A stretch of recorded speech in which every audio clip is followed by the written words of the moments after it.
തൃക്കാക്കര നഗരസഭയെ ഹരിത നഗരസഭയായി പ്രഖ്യാപിക്കുന്ന ചടങ്ങിൽ നിന്ന് കളക്ടർ പിന്മാറി. പ്ലാസ്റ്റിക് മാലിന്യം കെട്ടിക്കിടക്കുന്നുവെന്ന് LDF കൗൺസിലർമാർ പരാതി നൽകിയതിന് പിന്നാലെയാണ് കളക്ടർ പിന്മാറിയത്. നഗരസഭാ പ്രദേശത്തെ മാലിന്യം നീക്കം ചെയ്യാൻ കളക്ടർ സെക്രട്ടറിക്ക് നിർദ്ദേശം നൽകി. ഹരിത നഗരസഭാ പദ്ധതി തൃക്കാക്കരയിൽ അട്ടിമറിക്കാൻ ശ്രമിക്കുന്നുവെന്ന് UDF ആരോപിച്ചു.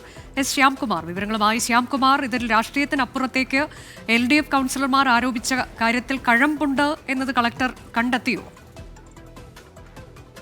അനുജ, കഴിഞ്ഞ ദിവസം ഈ മാർക്കറ്റ് തൃക്കാക്കര നഗരസഭയെ ഹരിത നഗരസഭയെ പ്രഖ്യാപിക്കുന്നതിന് ചടങ്ങിന് മുൻപ് ആ യോഗത്തിൽ തന്നെ നഗരത്തിന്റെ വിവിധ ഭാഗങ്ങളിൽ പ്ലാസ്റ്റിക് കുന്നുകൂടി കിടക്കുന്നു എന്ന പ്രതിപക്ഷം ആരോപിച്ചിരുന്നു. അത് LDF കൗൺസിലർമാരാണ് ഈ ആരോപണം ഉന്നയിച്ചിരുന്നത്. ഇതിന് പിന്നാലെയാണ് അവർ ആ പരിപാടി നടക്കുന്നതിന് മുൻപ് ജില്ലാ ഭരണകൂടത്തിന് പരാതി നൽകിയത്. ഇങ്ങനെ മാലിന്യങ്ങൾ മൂടിവെച്ചുകൊണ്ട് ഹരിത നഗരസഭയെ പ്രഖ്യാപിക്കുന്നത് തട്ടിപ്പാണ് എന്നുള്ളതായിരുന്നു പരാതി. ഈ പരാതിയിൽ കഴമ്പുണ്ട് എന്ന് കണ്ടുകൊണ്ടാണ് ജില്ലാ കളക്ടർ നഗരസഭാ സെക്രട്ടറിക്ക് 2 ദിവസത്തിനകം മുഴുവൻ പ്ലാസ്റ്റിക് മാലിന്യങ്ങളും നീക്കം ചെയ്യാനായിട്ടുള്ള നിർദ്ദേശം നൽകുകയും പരിപാടിയിൽ ഇന്ന് പങ്കെടുക്കില്ല എന്ന് അറിയിക്കുകയും ചെയ്തത്. ഇതോടുകൂടി നഗരസഭയിൽ ഇന്ന് നടക്കാനിരുന്ന പ്രഖ്യാപനവും ചടങ്ങും മാറ്റിവെക്കുകയും ചെയ്തിട്ടുണ്ട്. ശ്യാംകുമാറാണ് വിശദാംശങ്ങൾ നൽകിയത് കൊച്ചിയിൽ നിന്നും.